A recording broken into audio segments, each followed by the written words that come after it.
Hello दोस्तों, welcome back to my channel. अगर आपने अभी तक मेरे चैनल को सब्सक्राइब नहीं किया है तो जल्दी से मेरे चैनल को सब्सक्राइब कर दें। एपिसोड 23 की शुरुआत में लिंच यीचंग के घर पर होती है और ये चेनविन की कही हुई बातों के बारे में ही सोच रही होती है। यीचंग लिंची को आकर पानी देता है, कहने लगता है कि क्या तुम अभी तक चेनविन के बारे में सोच रही हो। लिंची कहती है कि मैं ये सोच रही हूँ कि शायद मैं भी गलत हो सकती हूँ। यीचंग कहने लगता है कि तुम्हें उसको इतनी अहम पोजीशन पर रखना ही नहीं चाहिए था। लिंची कहती है कि मुझे अपने बिलीफ उस पर फोर्स नहीं करने चाहिए थे। यीचंग कहता है कि क्यों। लिंची कहती है कि क्या वो भी वही हासिल करना चाहती है जो मैं हासिल करना चाहती हूँ, और ये कि जो चीज मेरी नजर में अच्छी है वो क्या उसकी नजर में भी उतनी ही अच्छी है। वो तो बस सुकून की नींद सोना चाहती है। यीचंग कहता है कि तुम इस सब के बारे में सोचना बंद कर दो। लिंची कहती है कि क्या मैं एक फेल इंसान हूँ। यीचंग कहता है कि इसमें तुम्हारा कोई भी कसूर नहीं है। लिंची कहती है कि मुझे ये बात तो मालूम है कि मेरे साथ काम करना आसान नहीं है, लेकिन मुझे ये बात नहीं मालूम थी कि इतने सारे लोग मुझे नापसंद करते हैं। यीचंग लिंची को हक करता है, कहने लगता है कि तुम इस सब के बारे में सोचना बंद कर दो और टाइम के साथ सब कुछ ठीक हो जाएगा। लिंची कहती है कि मुझे अपनी बैटरीज को रिचार्ज करने की जरूरत है, तो यीचंग लिंची से कहता है कि तुम मेरे साथ आओ। अब यीचंग दीवार पर वर्ल्ड मैप लटका देता है और लिंची को डॉट देते हुए कहने लगता है कि मेरे साथ एक ट्रिप भी अब तुम्हें रिफ्रेश कर सकता है। ये लिंची से कहता है कि डेस्टिनेशन तुम चुनोगी। लिंची कहती कि इसकी कोई जरूरत नहीं है, मैंने पहले ही ट्रेवल प्लान ले लिया है। यीचंग ये सुनकर एम्बैरेस हो जाता है, कहने लगता है कि तुम किन के साथ जा रही हो, क्या मैं उनको जानता हूँ। लिंची कहती है कि नहीं। यीचंग कहने लगता है कि अब तुम उन लोगों के साथ ट्रेवल करोगी जिनको मैं नहीं जानता, और बहुत सारे सवाल पूछने लगता है कि क्या वो मेल्स हैं या फीमेल्स, उनकी एज क्या है, वो क्या करते हैं। लिंची से कहती है कि तुम बस कर दो, और इसको गुड नाइट कहने के बाद यहाँ से जाते हुए कहती है कि अब तुमसे मुलाकात अगले वीक होगी। नेक्स्ट वीक की बात सुनकर तो यीचंग हैरान ही हो जाता है। घर पर आने के बाद लिंची अपने पेरेंट्स से बात कर रही होती है। लिंची की मॉम कहने लगती है कि तुम्हारी डैड तो बहुत ज्यादा एक्साइटेड हो गए हैं कि तुम घर रहने के लिए आ रही हो। डैड कहने लगते हैं कि मैंने जो वेजिटेबल्स उगाई हैं मैं उनसे हर रोज तुम्हें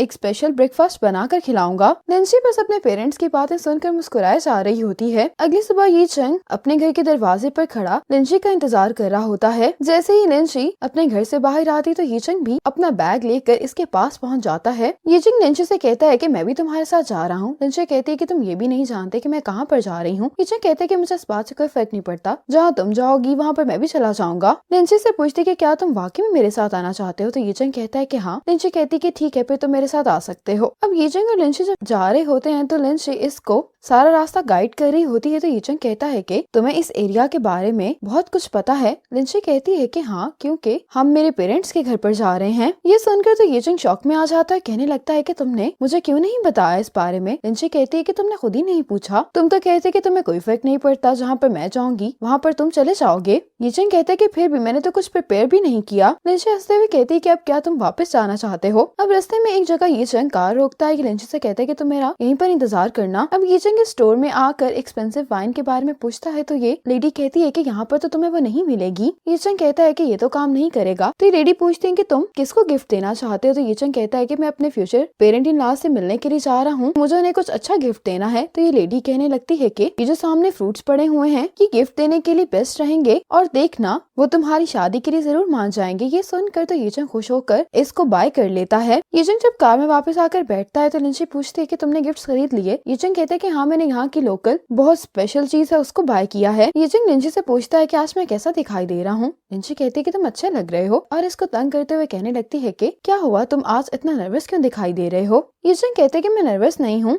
बस मैं अनप्रिपेयर्ड होकर तुम्हारे पेरेंट्स से मिलने के लिए जा रहा हूँ। लिंची कहती है कि मेरे डैड फार्मर हैं, इसीलिए तुमने जो भी पहना है वो उस पर बिल्कुल भी तवज्जो नहीं देंगे। यीचंग कहते हैं लेकिन तुम्हारी मॉम तो वेल एजुकेटेड है ना। लिंची कहती है कि ये सब अब माजी की बातें हो गई हैं, वो सिर्फ अब इस विलेज में एक इंग्लिश टीचर हैं। लिंची यीचंग से कहती है कि मेरे पेरेंट्स से मिलने के बाद तुम उनको इंफीरियर ना समझना। यीचंग कहता है कि ऐसा कैसे हो सकता है, वो तुम्हारे पेरेंट्स हैं और मैं उनकी दिल से रिस्पेक्ट करता हूँ। यीचंग लिंची का हाथ पकड़ कर कहने लगता है कि मैं यहाँ पर AI एग्रीकल्चरल टेक्नोलॉजी लेकर आऊंगा ताकि मैं इस एरिया को चेंज कर सकूं। ये सुनकर लिंची बहुत खुश होती है। अब लिंची और यीचंग लिंची के पेरेंट्स के घर पर आ गए होते हैं। यीचंग इस जगह को देखकर बहुत हैरान होता है। ये लिंची से कहता है कि तुम मेरी मुलाकात अपने पेरेंट्स से इस रिजॉर्ट पर क्यों करवा रही हो। लिंची यीचंग से कहती है कि यहीं पर मेरे पेरेंट्स रहते हैं। ये सुनकर यीचंग काफी हैरान होता है। अब लिंची और यीचंग जब गिफ्ट्स निकालने के लिए जाते हैं तो लिंची गिफ्ट्स को देखकर कहने लगती है कि ये तुमने खरीदा है। यीचंग कहते हैं कि क्यों, क्या हुआ, ये लेकर जाना ठीक नहीं है। लिंची कहती है कि मुझे इस बारे बारे में खुद भी नहीं मालूम। तो ये चंग कहता है कि हम ऐसा करते हैं कि इन गिफ्ट्स को यहीं पर रहने देते हैं और मैं यहाँ से जाकर तुम्हारे पेरेंट्स के लिए कुछ और खरीद लाता हूँ। लिंची कहती है कि इसकी कोई जरूरत नहीं है, तुम उनके लिए जो भी लेकर आए हो वो उन्हें जरूर पसंद आएगा। अब अंदर आने के बाद जैसे ही लिंची के डैड लिविंग रूम में आते हैं तो लिंची अपने डैड को देखकर बहुत ज्यादा खुश हो जाती है और फिर लिंची यीचंग से अपने पेरेंट्स को इंट्रोड्यूस करवाती है। अब ये सब लोग बैठ जाते हैं लेकिन यीचंग तो बहुत ज्यादा नर्वस दिखाई दे रहा होता है। अब लिंची के डैड जब इन बॉक्सेस को देखते हैं तो ये अपनी वाइफ से पूछते हैं कि क्या तुम इनको लेकर आई हो। तो यीचंग कहते हैं कि नहीं, ये मैं खरीद कर लाया हूँ। लिंची के डैड कहते हैं कि क्या ये तुमने मेरे लिए खरीदे हैं। यीचंग कहने लगता है कि मैं यहाँ पर बहुत जल्दी में आया हूँ, इसीलिए मैं आपके लिए कोई अच्छा सा गिफ्ट प्रिपेयर नहीं कर पाया, इसलिए मैंने करीबी टाउन से इनको खरीद लिया। इसके डैड कहने लगते हैं कि तुम ये कहना चाह रहे हो कि ये गिफ्ट अच्छा नहीं है। अब लिंची भी यीचंग को आंख मार देती है तो यीचंग कहते हैं कि हाँ, ये गिफ्ट मुझे आज यहाँ पर नहीं लाने चाहिए थे। लिंची के डैड कहते हैं कि फिर मुझे ये बताओ कि आखिर इस गिफ्ट में क्या बुराई है। यीचंग बेचारा तो बहुत ज्यादा कंफ्यूज हो गया होता है, कहने लगता है कि मुझे नहीं मालूम। लिंची तो इस सारी सिचुएशन पर हंस रही होती है और लिंची की मॉम कहने लगते हैं कि आप दोनों बस कर दें, स्टोर में इतनी सारी चीजें थी लेकिन ये हमारे लिए हमारी ही फॉर्म के फ्रूट्स लेकर आया है। लिंची भी यीचंग को बताती है कि मेरी मॉम का नाम गाओ वेनली है और हमारे ब्रांड का नाम भी वेनली है। ये सुनकर तो यीचंग शॉक में ही आ जाता है। अब लिंची यीचंग को अपना घर दिखा रही होती है। यीचंग लिंची से पूछता है कि क्या तुम मुझे एक्सप्लेन करोगी कि आखिर तुम्हारे पेरेंट्स करते क्या हैं। लिंची कहती कि मेरे पेरेंट्स एक इकोलॉजिकल फार्म चलाते हैं। यीचंग कहते कि क्या बस यही। लिंची कहती कि नहीं, मेरे पेरेंट्स का एक होटल भी है और ये जो विला है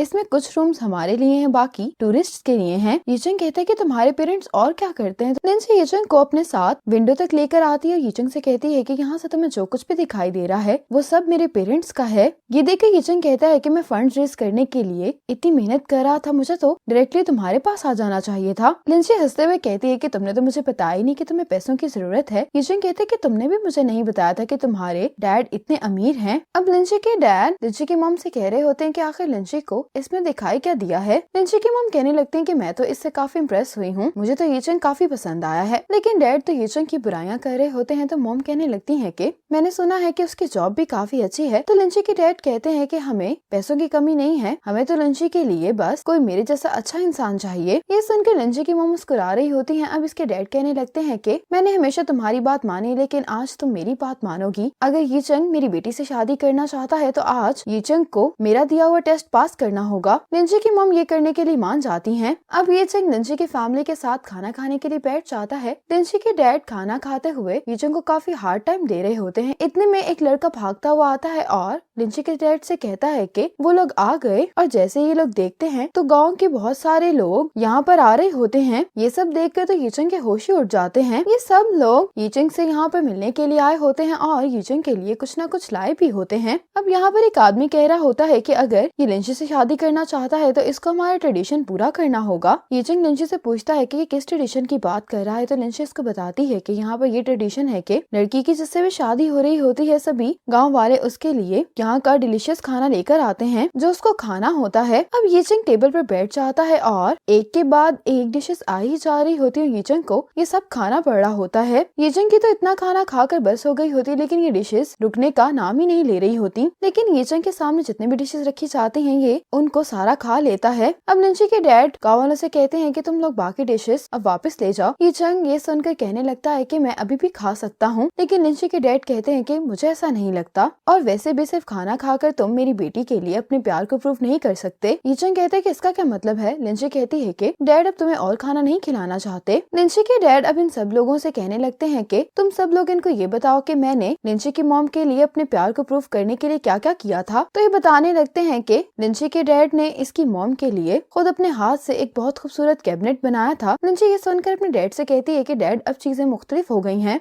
लिंची के डैड कहते हैं कि बात यह है कि मैंने उस जरिए से अपने प्यार को शो किया था। यीचंग कहता है कि मैं भी लिंची से वाकई में बहुत प्यार करता हूँ, लेकिन इसके डैड कहते हैं कि मुझे इस बात पर यकीन नहीं है, तुम्हें मेरा ओपिनियन चेंज करने के लिए मुझे ये बात साबित करके दिखानी होगी। यीचंग कहता है कि फिर आप मुझे बताएं कि मुझे क्या करना होगा। लिंची के डैड कहते हैं कि अगर तुम एक बहुत सुंदर सा सोफा बना लोगे तो मैं लिंची और तुम्हारी शादी के बारे में सोच सकता हूँ। लिंची अपने डैड से कहती है कि डैड बस कर दें, लेकिन यीचंग लिंची के डैड से कहता है कि हमारी डील हो गई है, है, मैं ये कर सकता हूँ। ये सुनकर लिंची के डैड इसको डाइजेशन की मेडिसिन देते हैं। ये देखकर तो यीचन खुश हो जाता है। लिंची के डैड जब यहाँ से चले जाते हैं तो इसकी मॉम कहने लगती है कि तुम्हारे डैड असल में इसकी केयर करते हैं। अब लिंची की मॉम जब यहाँ से चली जाती है तो लिंची यीचन को मेडिसिन खिलाने लगती है। अब लिंची की मॉम इसके डैड के पास आकर कहने लगती है कि आपने भला यीचन से सोफा बनाने के लिए क्यों कहा है, मेरी नजर में तो ये एक अच्छा आइडिया नहीं है। लिंची के डैड कहने लगते हैं कि लिंची को भी ऐसा ही लगता है, लेकिन क्या तुम भी मुझे समझ नहीं सकती। इसी मोमेंट पर ये पार्ट खत्म हो जाता है